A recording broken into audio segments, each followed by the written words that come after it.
on one of these, Mark? No, I don't think we want to turn people off.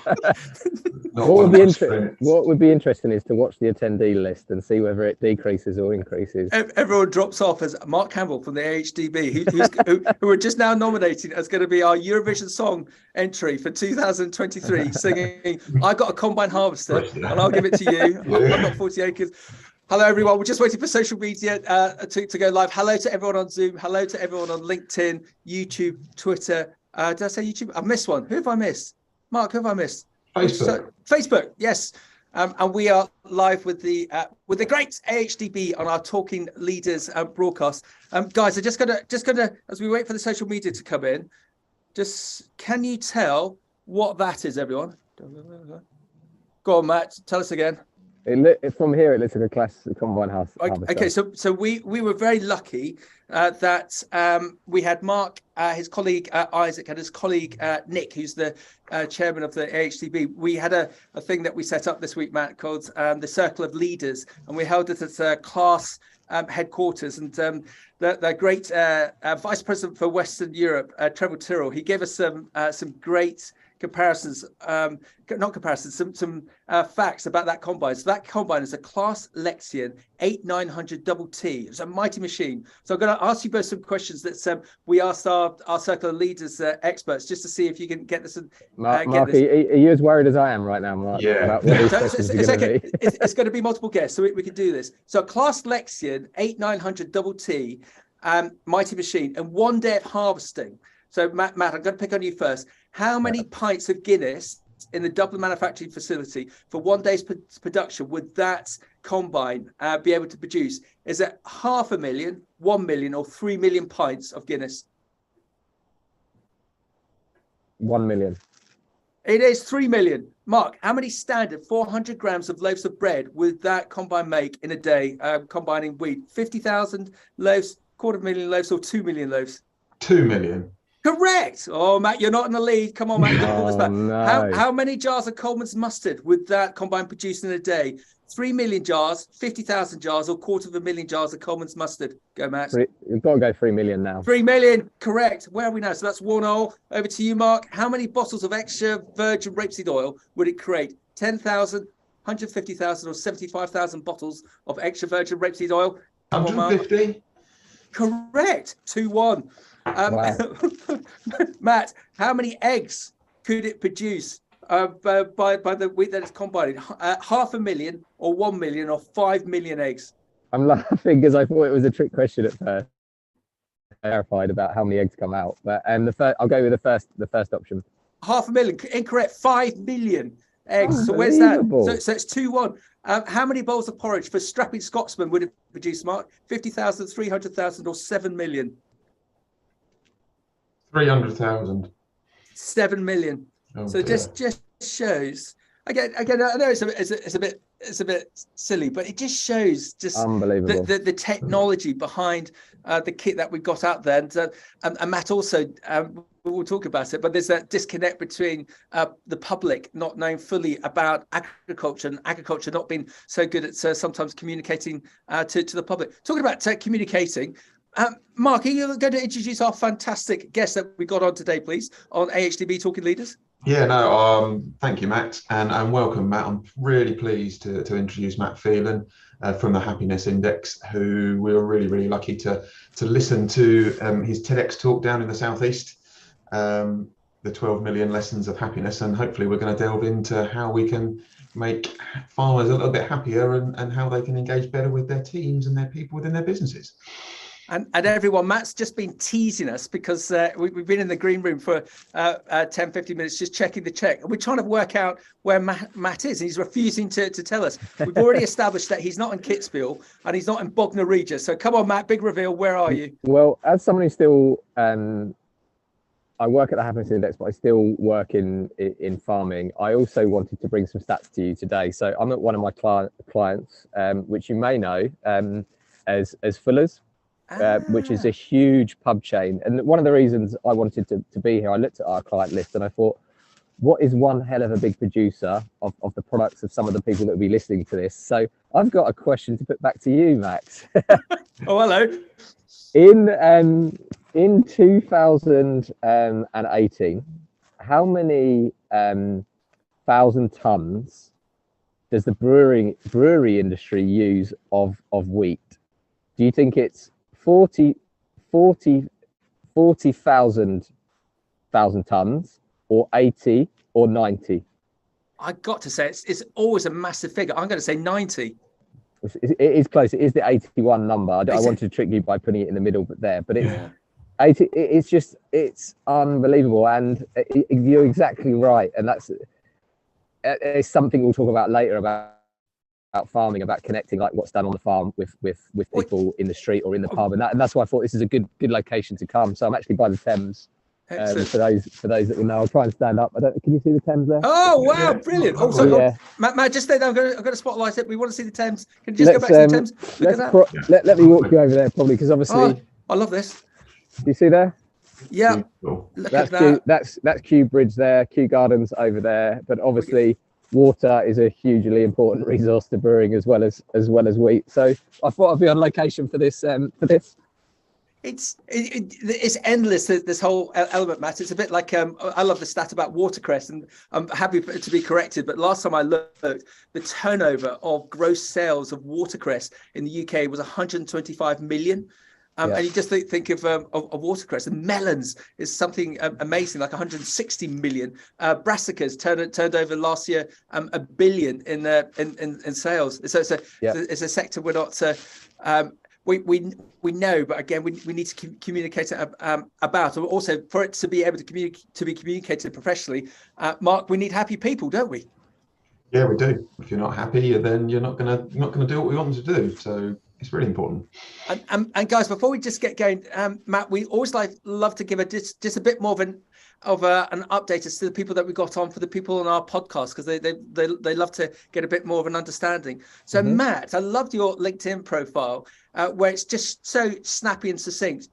Co-founder, The Happiness Index, author of Freedom to Be Happy, TEDx speaker, talks about culture, happiness, employee engagement, and employee experience. And just looking at your websites, I love of the Happiness Index. I love what it stated, that Matt is a diehard Tottenham Hotspur fan.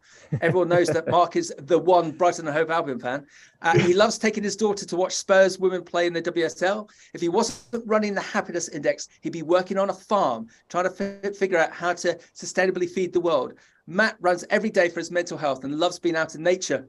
Quelle surprise. Matt's day-to-day could involve calls with Mumbai, Dallas, or Croydon. He's always talking to someone, whether that's his colleagues, his team, a TEDx audience, investors, or future customers. And the Happiness Index was co-founded by Matt and his business partners, Chris and Tony. Matt is an entrepreneur and has experience founding and advising many successful businesses. I'd highly recommend that everyone looks at the Happiness Index. I was just looking at it earlier, and a lot of this that we know, but we don't reinforce it enough in the respect of improving staff performance. That study after study shows that employees who are happier and more engaged perform better. 202% improved performance in companies with engaged employees. Boost employee engagement. Employee disengagement costs the UK 340 billion annually.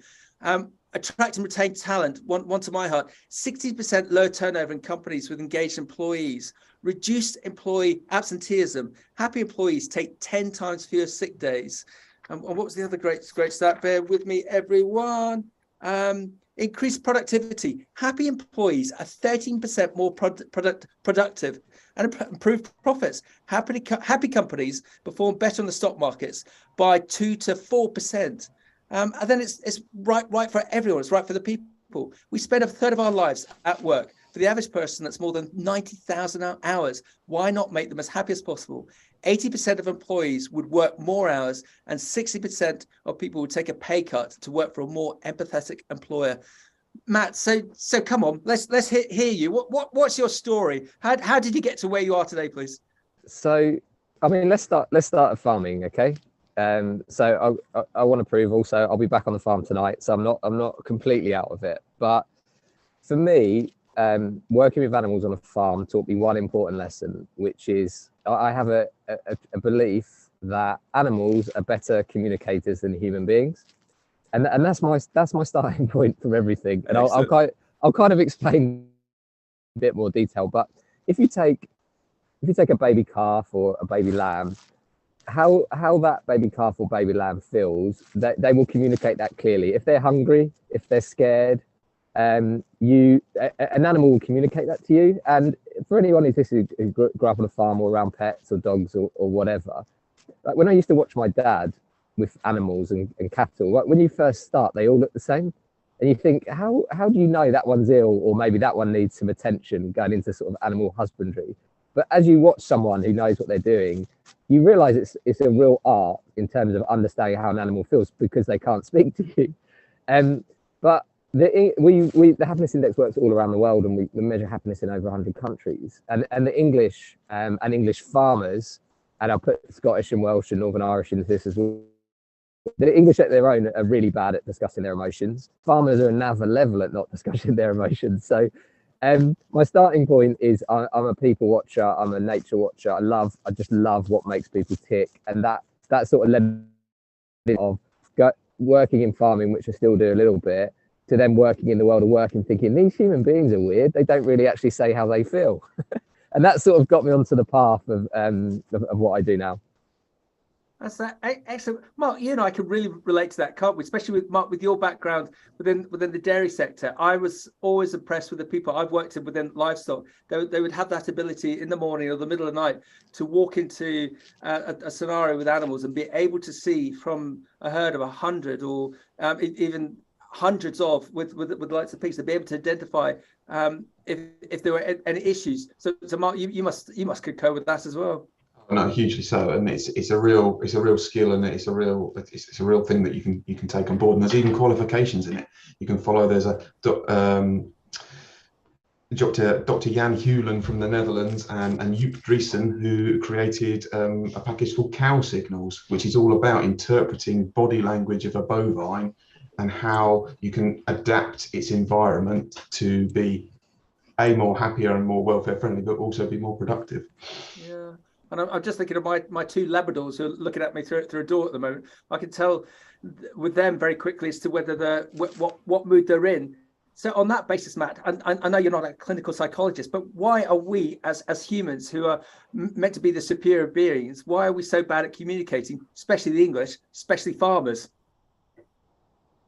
Yeah, I think we don't discuss it enough. We don't talk about it, and we don't educate each other. So if you're on a farm, that information is passed down by generation by watching and observing, because the well-being and the well-being of your animals impacts your livelihood. So there's a direct correlation. Most farmers won't even realize they're doing it, but they are doing it.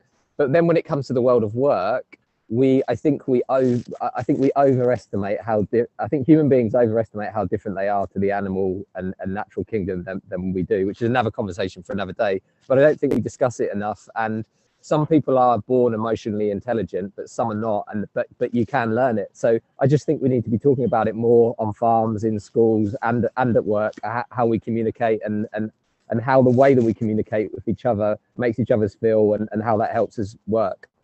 Yeah, I've just finished a big audio book about Lancaster Bombers. Let's see if I can just segue this. I saw this with my grandfather, that at the end of this audiobook, they were saying about the history of these people that survived that they just didn't talk about it. They had all this, what's now is PTSD. They just don't talk about it. And like my grandfather on his deathbed, he wasn't religious, but he needed to see a priest to confess, because he had this all bottled up. And you just think it's an awful experience. But if they'd had this ability to communicate it, they would have been able to have what's the expression, lance that boil. So we could definitely learn. But Matt, do you think we're obviously a lot better than that generation, but you think that there's a lot more that we can do to make us even better, as per the stats that I pulled off your website, that if on a business perspective, if we've got happier people, they're going to be happier, they're going to be more productive, and it's not all about money, but the businesses will be more successful as well? Well, one of the stats we didn't read out, and I'll just give you a basic one. Happiness impacts accuracy of task. So if you think about it, let's think of it from a sport and then a farming perspective. So if you're Harry Kane, everything comes back to Tottenham, obviously. When he was rejected and moved to Manchester City, it doesn't matter how much you love your club or whatever.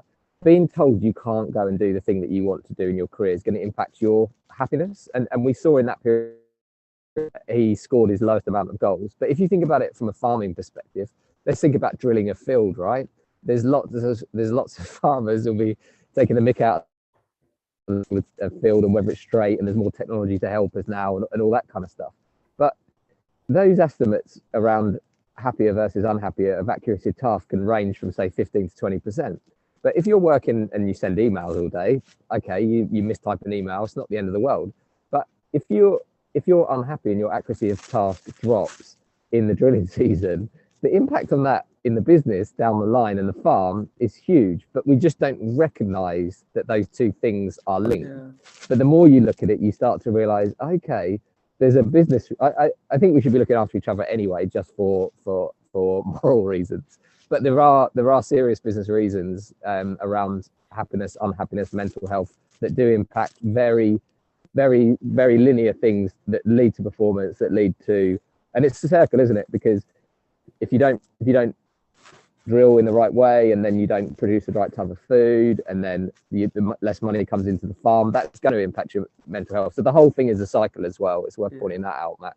Yep, and Matt as well. We've talked about it with Mark and Isaac. Just being very direct about it. That if we've got people who are unhappy in farming, I just say it, we've got one of the highest suicide rates in the industry, especially with men. So anything that we can do to assist by learning from yourself, Matt, and your business as to how we can make people happy within what they do.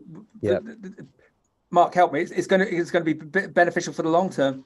Yeah, surely it's only going to be beneficial, and with the industry, and with, if you look at a typical farming business, with, like Matt, you just mentioned, the increase in automation and technology, there aren't as many people in businesses anymore, and it's very, very easy to slip into quite a dark place, and we're very British and we don't ask these kind of things, which you're very, very right, and I'm as guilty as anybody, but we need to start having those conversations to try and prevent it. Yeah, and we got to the point now, Matt, that Mark and I, when Mark and Isaac all meet up, we have a hug. Yeah. No, that's going too far.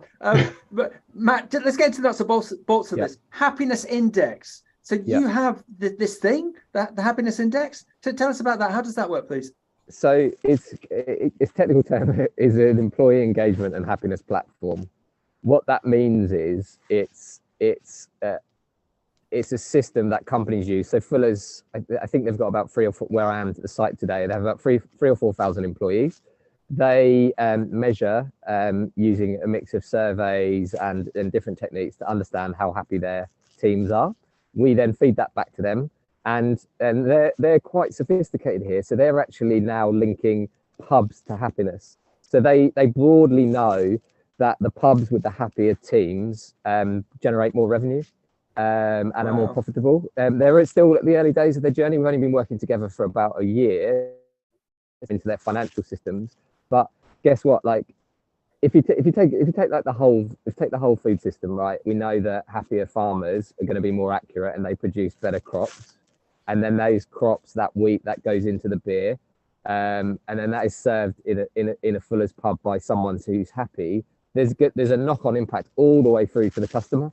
So although we talk about like field to fork, there's actually a happiness flow through here as well, from all the way through from the field through. And I'll loop it right back round to get even more geeky with us. So within soil, there is a bacteria that triggers serotonin in your brain in the same way that Prozac does.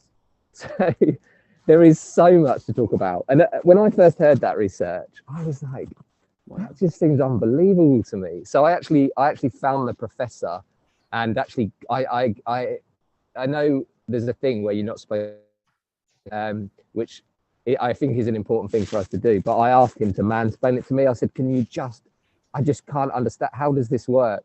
And the way he explained it to me is that we are, through the process of evolution, we've become humans as we are today. But most people think of humans like animals coming out of the sea and then evolving. One of the links back is kind of like a moth, like a mole type thing that we evolved from, which was used to being in soil. So the actual health of the soil doesn't just impact the quality of what's grown in it, it also impacts the happiness of human beings. And that is a part of why like being out in nature is really important for your own well-being. Yeah, well done. And I've always liked Fuller's because I remember going to, so it sounds a bit grand. I remember going to House of Lords dinner a number of years ago, and the then CEO of Pizza Express was explaining that the biggest issue that they've got, that when you go to Pizza Express, the first person that serves you is the person that's on minimum wage, and might be a student, and might be having issues, or might be having money problems, but that's the first. So that's the first interaction with everyone that I've ever dealt with within Fuller's. What do you get? Big smile and big open questions, and how have you found the journey here? What are you after? What's your?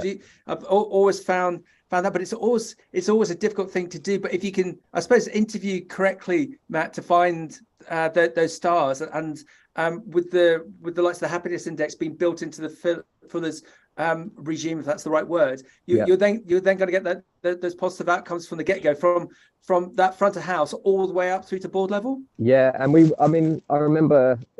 Actually, we're on our second year now. I remember the first time we presented their data back to the board, and they sat in silence for about 10 minutes. And the reason is because whether you're a 5-person farm or 2-person farm or a 1,000-person farm, the higher you are up, the more the message that the people in your company will filter to you. That's the reality of it. Even if you're the most open out, chilled, super relaxed leader that we all think that we are, there is still a hierarchy, and people will filter, and there'll be many people listening that are from family businesses, family farms like myself, and that's even more complicated because you've got your family relationship and your business relationship all cooked up. So people filter what they say. When employees are feeding back in, their happiness index is completely anonymous. So it was like they just sat there, but the whole point is they discovered things that were making their employees unhappy. And let's put it straight, every company in the world has unhappy employees, including the happiness index. Your job is to understand what's making them unhappy, and if over time you keep picking that, a bit like weeding, you keep taking the weeds out, eventually things will improve. And that's what work on happiness is. It's just finding all those things that really annoy people. Some stuff you can't fix, but some stuff you can. And over time you'll improve the happiness of your workforce, and then get all that nice stuff that you've quoted in the beginning, like all the good stuff that comes from happier employees. Yeah, well said. I call it the forklift driver scenario, that the three of us have been to a multitude of businesses in the UK and overseas. I always say that if you want to find out what's going on in the business, go talk to the forklift driver. They know everything, and I've just seen that so many times. So Mark, what do you think? Do you think that, do you know many farms, Mark, in your experience, whether it be within your own personal background down in Sussex or with the likes of the AHDB, that measure happiness to some respect, Mark? In simple answers, no. It wouldn't be something that we see. There are more and more employers and farmers that are starting to realise the value of looking into these kind of areas. But broadly and crudely, it wouldn't be something that I've seen within my travels. So here's the question, Mark. Do you think this is something that we should be bringing in on the basis that there's probably more suitable to slightly larger farms or trade organisations or groups, that we all get to have our appraisals, and we'll get a leaning from Matt in a minute. We all have our appraisals on our 360 feedback things. But do you think this is something that we need to major on within UK farming to make us? It's like your colleague Nicholas was saying, as our circle of leaders, we need to get the sector to be more productive, and that's not just through better plant genetics, better machinery, but it's through better efficiency and our workforce being happier. Mark, I think yes, right. The industry is facing multiple challenges at the minute, as we're all completely aware of. But better leading your people and better understanding your people, they're the solution to a lot of the problems. And if we can use some of the stuff, the research and the tools and things that Matt's identified and are utilising within the happiness index, it's only going to be a good thing. The issue for me, and this is no disrespect to anyone, the issue we have in UK agriculture is adapting to changes, and these kind of things, which are far away out there, is going to be our biggest change. Getting that behaviour change, getting a farmer to put a pair of green socks on rather than a pair of red socks on that they've worn for the last 20 years, and grandfather, grandmother, great grandmother have always worn, is going to be the challenge. Well done. So Matt, we've got this, and it's fantastic that you're a farmer's son, because you just completely get this. You're so positively exposed to so many positive companies in the UK and overseas. And I think you even say it on your website that some companies either get what you do or some don't. And there'll probably be a lot of companies within UK agriculture that don't see the value of looking at this. Matt, how do we encourage them to look at this, to deploy their own happiness index into their businesses, please? So going back to Mark's point of we don't really do it in farming, I think it's a really good point. And technology is not always the answer. I don't actually think all farms and everyone in farming need to use the happiness index. Like my sales team will probably be like, "Can't believe you just said that on there." But I don't believe that, because what I do believe is the information that we collect for our paying clients and coming onto shows like this, Max. Well, the reason I come on is to share the really human data and insight we get out, right? So I'm just going to share a little nugget for anyone that can use, and I blame Google for the following. A lot of people think that employee happiness is about all like the shiny things. So if you're on a farm and you see that Google employees get in this really shiny office that's got slides and coffees and sleep beds, and you're working on a farm in the cold, I'm outside now, and you think, geez, we want some of that, but that's never going to happen. But let's actually look at what drives happiness. So let's pick a couple out. And because what I'm about to share with you never costs money. So recognition is one of the top drivers of happiness. So whether you are in a 2-person family sheep farm in Wales, remembering to say to your son or daughter that they've done a good job is really important. Yep. So I think what we need to do is just share more of this stuff in day-to-day conversations. Like you said, like you guys have a hug when you meet up now. Change is quicker adopted in different industries, and farming, as we know, is one that can be allergic to or resistant to change, whatever way you want to put it, including moving forward to the world of hugs. But the more we share this information and the more someone tries it and they share it down the pub, because one of the problems with farmers is they communicate via banter, and that's kind of like a good thing, and it's easy, but sometimes it is important just to have a serious chat. So that I just wanted to share that with you, like saying thank you to someone in your team is a driver of happiness. It doesn't cost any money to do that. Everyone knows it, but by being reminded of that, I think that's really powerful. And I would hope that anyone that's listening today that would go away and just go away with that little fact, and maybe the next time one of their team's done something that's really helped them out, just say thank you for it. Yeah. Just building on that, and I'm going to slightly backtrack on my big fat no.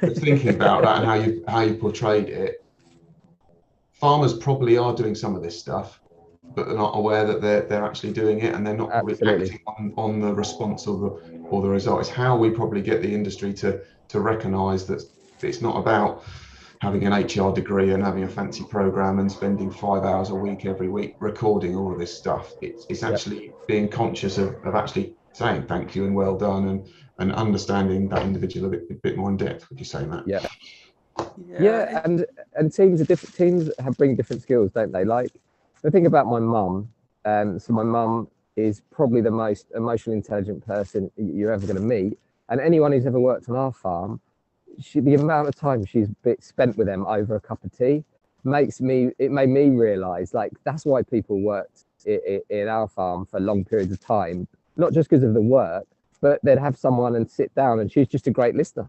Like, and she would never call that employee happiness or whatever. She'd just call that like being nice. But sharing these stories within the community, I know it's important to talk about yields, but not just talking about yields when we meet up, talking about this other stuff, because your yield, and you talk about like what yield you've got from your crop, that's the form of data. How happy your team are, that's also data. So just getting comfortable about talking about other types of data, I think is really important. Yeah, I've just had a WhatsApp from an MD of a very large farming business saying, Max, when you come and see me, you never hug me. So I've started something here. So just coming back to that recognition point, spot on. I just think of all the businesses that I've worked with, and the when I was desperately unhappy was when I was working so hard and wasn't getting that recognition. Matt, come on, keep going. You're on a roll now. What else can we look to deploy into this farming element? To not looking for the holy grail, but have you got any other thoughts that we can deploy over and above recognition? So let's go. So we've thought recognition sits with acknowledgement. So that's one of the top 4 drivers. Let's look at the other ones. This is what generational farmers get wrong, and I see this all the time. So I'll give you the top 4, and then we'll go into all of them. So the top 4 drivers are happiness. Acknowledgement is the one we've just discussed. Positive relationships is another one.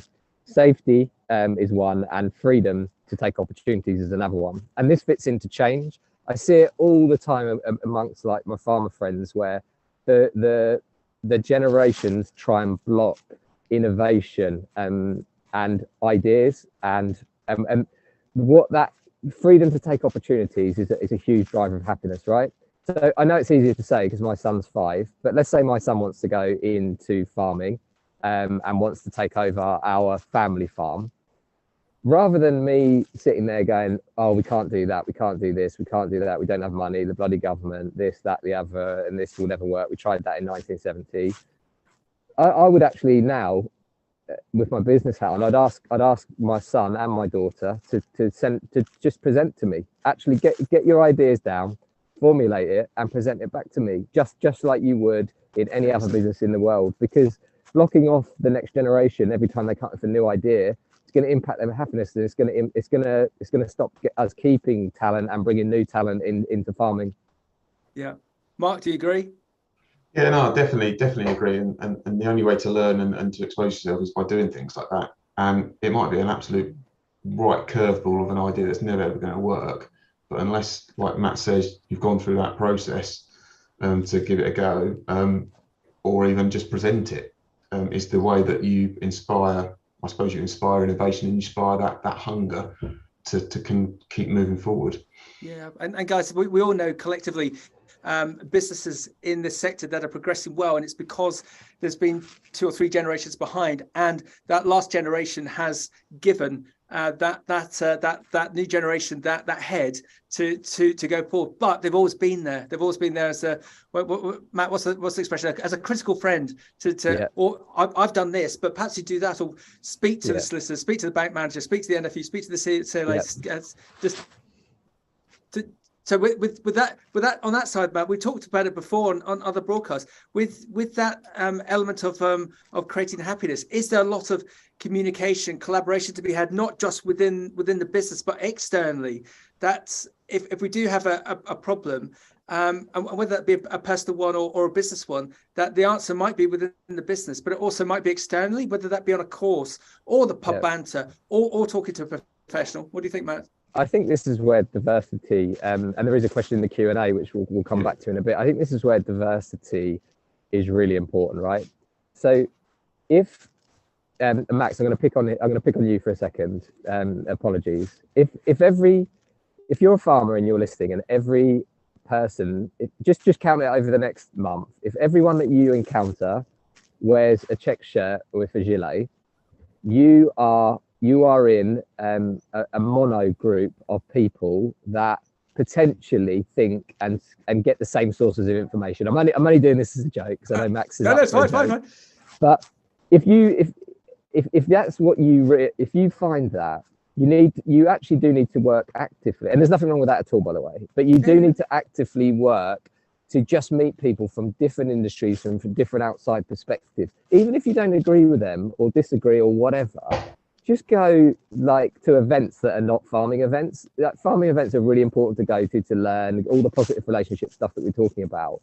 But you're going to hear the same things over and over again. So maybe go to a tech conference. Maybe go to Comic Con and hear some people talking about comics or whatever. Because that outside perspective, I think, is so important. There's a saying, isn't there, for farmers, like, you should leave your farm. What is it? You should leave your farm once a week. You should leave your county once a month, and you should leave the country once a year. In terms of seeing the outside world, and I know it's easier said than done, especially growing up and working on a farm with animals, it's people who don't work in farming think, oh, you can just go on holiday. But I always say to people, well, if you had 250 dogs, it would be hard to find someone to look after your 250 dogs when you went on holiday. So it's easier said than done. So I acknowledge that, but getting out of your normal circle is important for the future of the farm, in my opinion.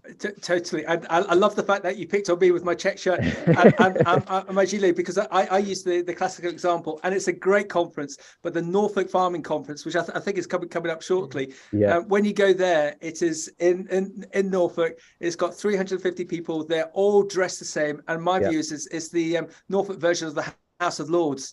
They're very, it's not that they're insular because they're talking on that particular subject, but the better people. I definitely see this within the grain sector. Sorry for those in the grain sector. There's a bunch of my mates who have been in the grain sector for 20, 30 years, and they know nothing else. They've never done a retailer visit. They've never gone around a fresh produce business, or they've never expected, because they just got quite myopic. And I always say to them, come with us, come and do something, because you'll learn other things. I've got farming friends who do catering racing, and catering racing, they meet young entrepreneurs in the tech sector, and all this conversation at the bar after racing meeting. So whether it be a tech conference or just finding a different thing. Mark, I'm going to throw it over to you. You must see the same thing within the likes of your preferred sector, the dairy sector. Yeah, most definitely. I'm just going to say I'm just really pleased. That's a complete unprompted plug for the aim one of our AgriLeader program, is to get people outside of their comfort zone, looking from a different perspective from different people. But the easy thing within our industry is to get stuck in the furrow, and that's not a bad thing at all. But sometimes it's really important to stick your head above the parapet and just see things from a slightly different perspective. So Matt, just coming back to your LinkedIn profile, in some respects, the one word that's missing there is futurologist. Have I said that right? So where people like you are fascinating to myself and Mark and Isaac, is that you're so worldly wise in the UK and overseas. You're so positively exposed to other businesses. It's a bit like you're the proverbial bumblebee, going from flower to flower, picking up pollen, picking up information. Now we want to mug you for that information in the respect of UK agriculture. What do you see as the future for UK agriculture from your learnings externally of the sector? What can we learn from you that will make UK agriculture better? So I'm going to do a Star Wars quote for a second. Sorry for the non-Star Wars fans, which is, I love the saying in Star Wars that only Sith Lords believe in absolutes.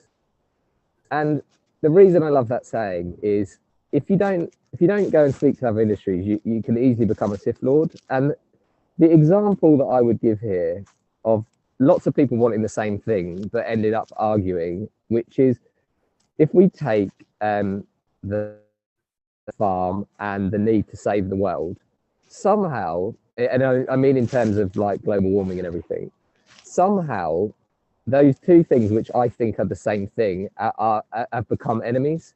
So suddenly you have this argument like, oh, I just want to get on with farming, I just don't want to do farming, it's not my job to look after nature and all this kind of stuff. But when you actually get time with farmers, all the farmers I know, they actually do care about their land, they do care about their animals, but you end up with these like massive like different sides. And let's pick, and so to answer your question, I'm going to just talk about entrepreneurship.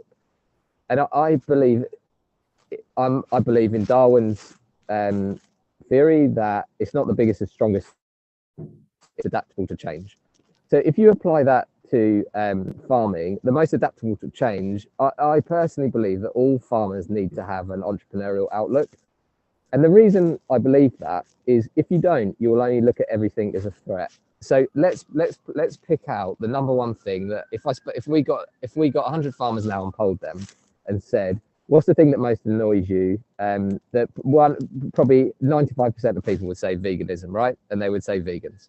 So I don't want to start off a massive vegan argument, but if you think about farming from an entrepreneurial perspective, if you take out the people that should be arrested for smashing up farms and all this kind of stuff, right? That's a separate piece. Let's take that group out. But let's think of the people that want to eat vegan food for different reasons around health, well-being, and so on. If you think entrepreneurially, that is a hugely growing segment that I would look there and go, right, how do I interact with that group, learn from them, and produce things that they want? There's still going to be a massive market for people that want the traditional products, the meat products, and so on and so on. But from an entrepreneurial perspective, the world is changing, and people's lifestyles and the way they consume things has changed. So you can call it market research, call it what you want, but when things change, I think it's that entrepreneurial, you know what, people are looking for these different types of milk. I am a dairy farmer, I'm still going to produce these types of milk, but is there any way that I'm an expert in producing milk? Is there any way that I can look to broaden out and so on? So I know it's easier said than done, and I know farming, growing up for all the things like BSc, I know how hard it is. But for me, it's that adapting to change, and it's that I don't think farming will.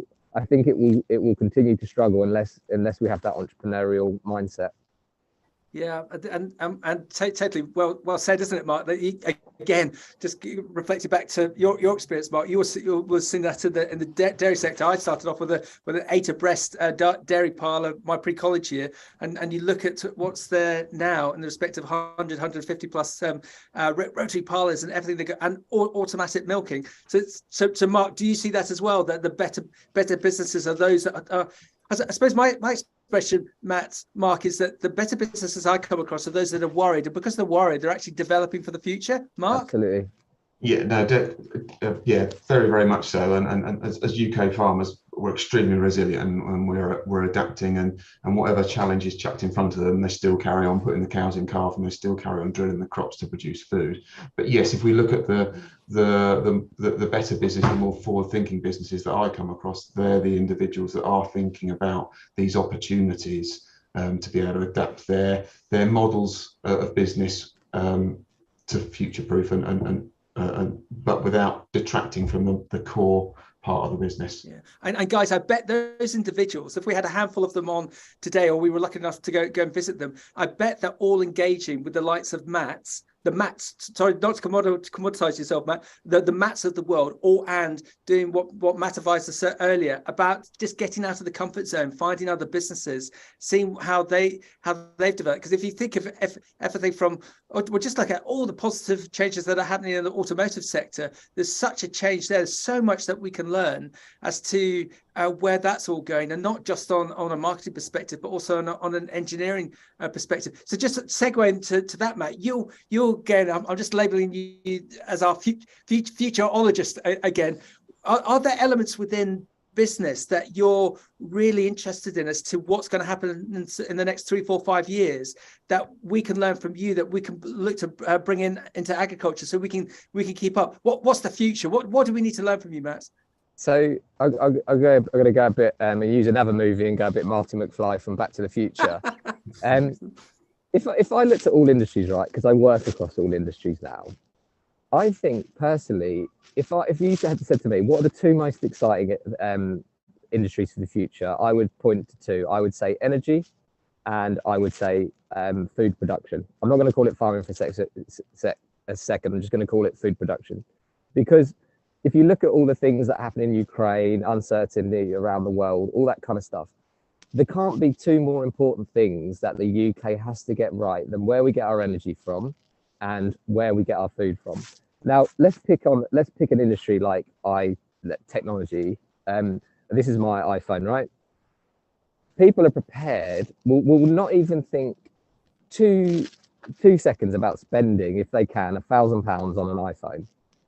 But there will be a quibble around how much a potato costs if it shifts too much one way or the other. But the fact is, the potato goes into your body, and that is something that everyone in this industry, we all need to work on, because everyone out there should be coming out of university or coming out of school or anything, going, you know what, I really want to work out how we bring all these things together, like all the renewable energies and the food, and bringing all that together. Because if we get those two things right, like the destiny of the UK in positive terms is in our hands. So personally, I think it's about actually getting back to what we do really well, but looking to the markets of what people want, rather than trying to just always do what we've always done and produce the same products and so on.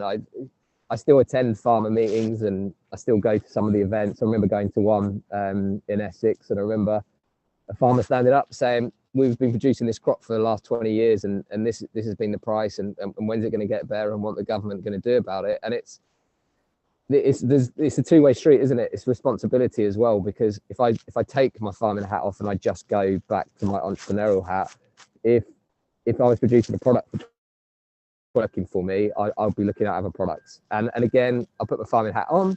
I know it's not that easy. If you're a farmer in Wales, and it's a sheep farm, it's not that easy to start farming robots, as an example. So I have empathy for it, but it's a two-way street. But I do think, for me, the excitement is here. We're already in the most exciting industry, Max. Yeah. And you're spot on, because I interviewed someone recently from Norfolk who was just extolling the virtues of how farmers are going to have to change in Norfolk, that they've been so used to growing this. But with climate change and the desire of the consumer to have more plant-based, they're going to have to start to grow that. So again, it comes back to what you're saying earlier, Matt. They've got to start to be, well, it's not got, it's exciting to be adaptable. It's a very exciting future. I think we've used the terminology, Mark and I, on previous broadcasts, that in a world recession, world pandemic, if you're in the eating or the cleaning game, you're gonna be absolutely fine, because everyone needs to eat and everyone needs to clean. But even more so, to be part of agriculture and to be part of that future biosystem as to where it's going to go. And Mark, you must see this all the time with the likes of the AHDB and your colleagues and the various online and in-person events, as to that whole curiosity, as to that drive where everyone wants to go. No, it's something that we're very, very aware of, and where the industry is moving and progressing in times is something that we need to adapt to. And as a statutory levy board, so last week we launched the 5-year sector plans of where every farmer in the country's levy are going to move, which is created by data from government, from levy payers' needs, and then from our insights as well, to create a bit of a strategy of how we can evolve into the new farming world. And so, guys, just to segue this back to the happiness index, and Matt, your main job of work with everything that we're seeing within agriculture. So we're learning from you that if we're in effect curious about where our businesses are going, how do we segue in the happiness element? How can we make our businesses more productive, our teams more productive within farming? So sorry, Matt, I feel I'm slightly throwing you under the bus, but you're our expert. So what would your view be? What would your vision be as to how we can upskill this whole area of discipline within UK agriculture?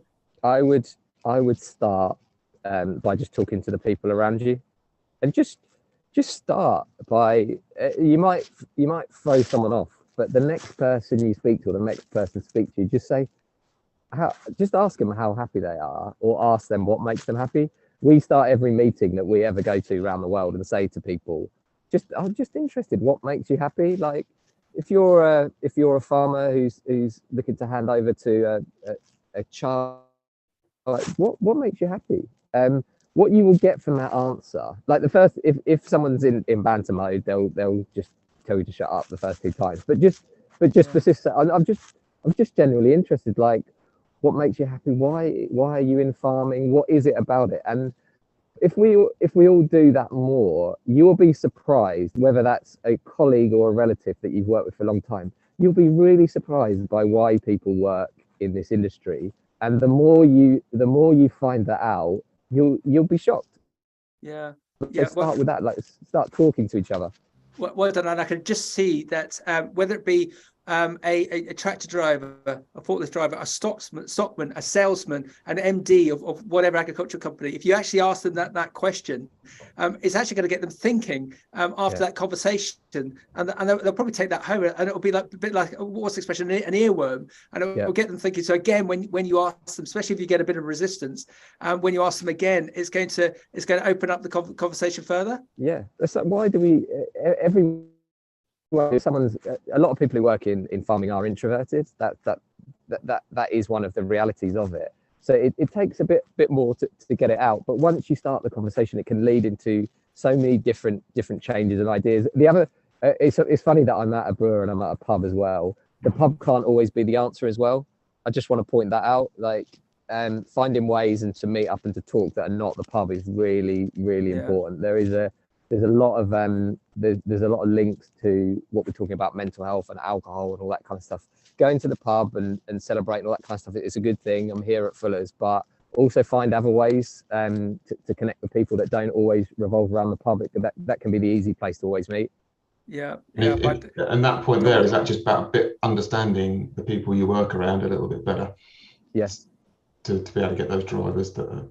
I'm just, before we jump on, Amanda's put a lovely question in. Amanda Lynn, thank you very much for that. And just going back some of the bits we talked about at the start in terms of openness. And she says, do you see, Matt, do you see a big difference in terms of being open in the world of work between men and women? And then she goes on to, what would you advise us as employers and parents in relation to younger teenage boys, sons in the world of work? Okay, so there's three questions in there. I'll go through them all for you, Amanda. So question one, is there a difference between men and women? Yes, there is. Men are happier at work than women. That is a fact. And because we know happiness leads to performance leads to better financial outcomes for organizations in all industries, not just tech, not just retail, that includes farming and everything. So for me, gender equality is a really important, as someone who has two sisters, a daughter, an employer, it's really important, right? Not just, I think it's important on a moral issue, but also from a happiness perspective. If we know that globally, there are issues that we need to fix, and that's going to hit performance. And if it's hitting performance, it's going to hit your organization. So that's question number one. What do you advise employers and parents relating to teenage boys and sons? Again, I think it's having the conversation, it's finding out. I think there's one thing about teenagers in farms that people don't consider, which is I'm one of five, okay? You can help your farm and be part of your farm without working on the farm every day. I found it really useful to go out and get skills that I could come back and help the farm with, including marketing skills, digital skills, data skills that help the farm every single day. The farm couldn't afford me to be there. I'm one of three sons and two daughters. The farm is small and wouldn't be able to afford all five of us to work there. It doesn't mean we can't all help. So I'd have conversations with children about what they want to do, and also remind people it's not shameful to not take on the farm because and the last question is also, have you come across dog calming signals? I've not, but one thing that I have found fascinating is this thing called like manifesting. If you put out what you want, and people say, oh, the universe brings it back to you, which might sound a bit happy, a bit happy clappy and all this kind of stuff. But what I'm open with is the bit that I used to believe that animals are better communicators than human beings. I was on one of these shows and someone from the charity for the Royal Dogs for Blind was on there, and they invited me up to their research facility. Wow. Yeah, so that area is still in its infancy, but I think there's so much that can be learned on that. So I don't have that specific piece of research, but I have been up to the Royal Dog for Blind because that's an amazing charity, and two, I am fascinated about what we can learn from that. Yeah. Matt, well done. I've just had a question, and if it's okay, Mark, we posed this question before. It's called the Chris Evans question, as in Chris Evans, the disc jockey. That when he bought Virgin, he wanted to have a very empathetic business. So he said, "I've got an open door policy. If you got any issues, if you want to talk about anything, come on in." And within 2-3 days, he found that everyone was coming in to just just dump all of the issues that they had, whether it be about work or about social, and he had to close the door because he just. So with that point about just finding out, establishing with people as to how happy they are. Where do you draw the line? Is the question to not get into that Chris Evans scenario, Matt? What would you think? That is simply a structural and technological issue there. That you should never be shutting your door. We use a product called Employee Voice 24/7. So let's pick our largest client. Our largest client is Sodexo. They have 460,000 employees. Their employees can feedback 24/7 about how they feel. Our artificial intelligence turns that to a report so the HR team can pick off the most important stuff, right? The structural problem is that just sounds like Chris Evans said that to everyone. Like everyone needs to have an open door. It can't just be the CEO having 460,000 people come in. That's what's going to happen. So it's just the way that you're organized. You should always have an open door. And the day that you shut the door, you failed. I know that sounds blunt, but people need to speak to people. You're gonna have to share that responsibility, and it shouldn't float up and down. It shouldn't be hierarchical as well. A leader should be able to go.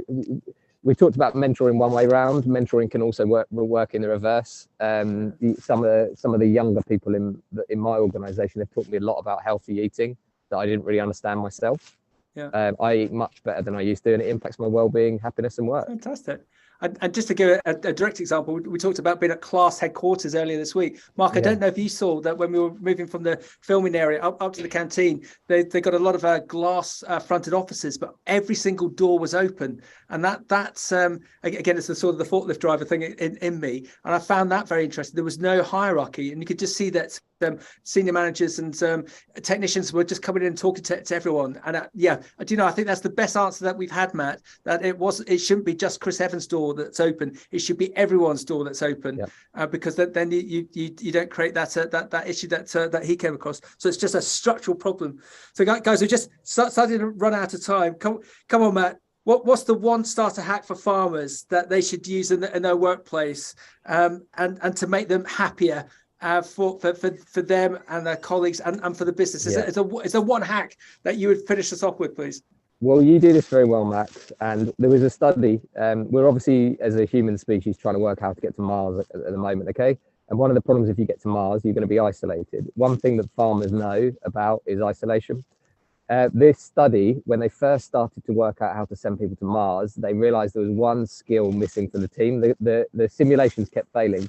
And one of the reasons they kept failing is when they did the job descriptions of what was required to get to Mars, they forgot to include comedy.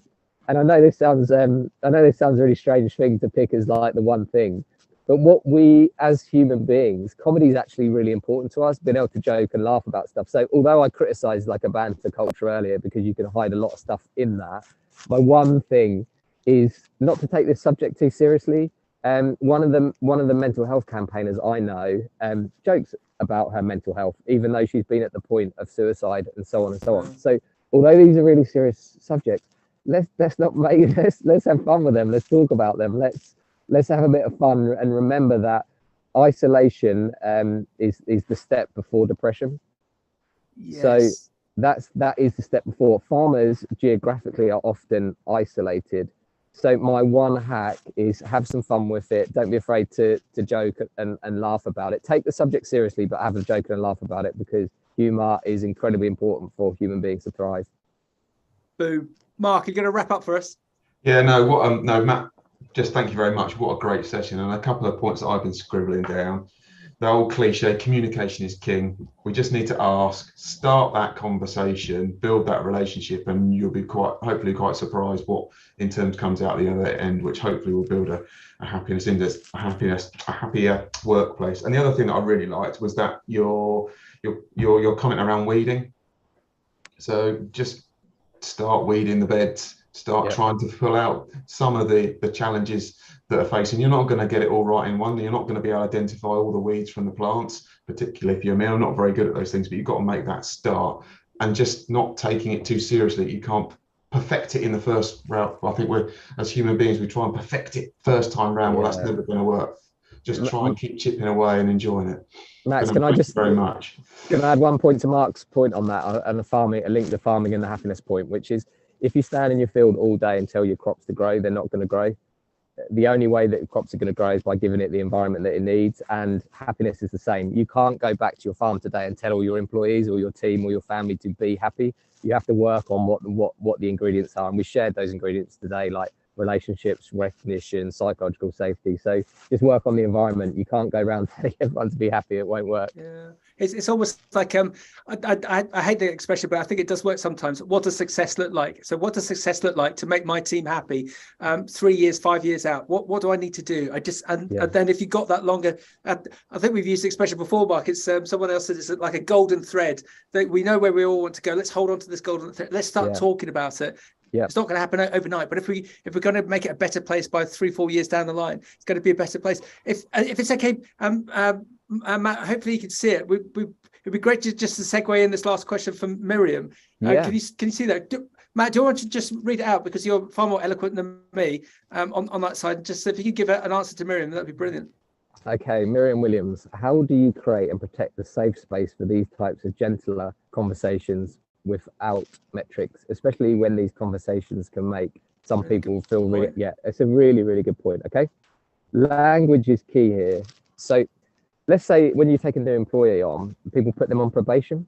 Probation is what happens like in the jail service. Yes. Yeah. So if you've listened to this today and you're like, you know what, I'm going to take this seriously, and you invite someone to a meeting about their mental health, well-being and happiness, they're immediately going to be scared. So it just has to become so normal that it's not a thing. Talking about it, catching up with it, add it into the meetings or discussions that you're already having. So don't make a big thing of it, just build it into the everyday. And I loved Max's question there around like, what does success look like? Also ask people, what does success feel like? I know it's only one word change, but what does it feel like? And that's all you're trying to start doing, Miriam, is just make it normal to talk about feelings. And over time, people will do it without even realizing. Boom. Mark, you're going to wrap up for us? Yeah, no, again, thank you very much, Matt. It's been really great to hear from you, and just a coincidence that you're a farmer's son and you've brought some really, really good insights into this thing. It's been a great broadcast in the series. I think next month, where we're December, Christmas, we've got Bonnie, who is ex-NASA. Wow. Talking about how to shape a team. So look forward to that one, and yeah, please dial in live and listen or watch on catch up. Excellent. I've just got a couple of things on WhatsApp. If Matt is one of 5, Matt is very handsome. The rest of the family must be extremely handsome and beautiful as well. And what was the other points? So my main takeaways are how to create the success within your business around happiness, recognition, positive relationships, safety, and freedom. Love those 4. I'm gonna write those down. And then I got Chris and his sister Jackie are watching from the farm office in Evesham, and they're saying, "You're looking a bit cold, Matt. Would you like a hug? Would you like a hug from Evesham?" Yes, please. And also, I also feel like the Norfolk crew got a bit of stick on this broadcast. I am actually in Norwich tomorrow. If anyone wants to go for a coffee and have a hug, I'm in Norwich meeting a food company up there. So I'm in Colchester area tonight, so in Essex on the farm, and then in Norwich tomorrow. So do reach out if you want to meet up in the real life, or if you've got any questions. Excellent. And Matt, just to wrap up, how can we find out more about you and the happiness index of the business, please? Yeah, just go to the happinessindex.com. We see it as a thing to get as much information out there. So there's loads of information on the blog and so on. If you use LinkedIn, add me on there. I do use all the social media channels, but I'm off social media into the new year because I want to do stuff like this, connect with real people in real life.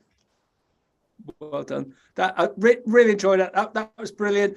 Matt, thank you. Mark, thank you. AHDB, thank you. We'll see you in December, and we're organising the big Christmas party, aren't we, Mark? It's all going to be around your house. We haven't told him, Matt. So we've got to bring our own baby sham, apparently. You're always all welcome. Thank you, everyone. Thanks, Matt. Thank you. Thanks, everyone.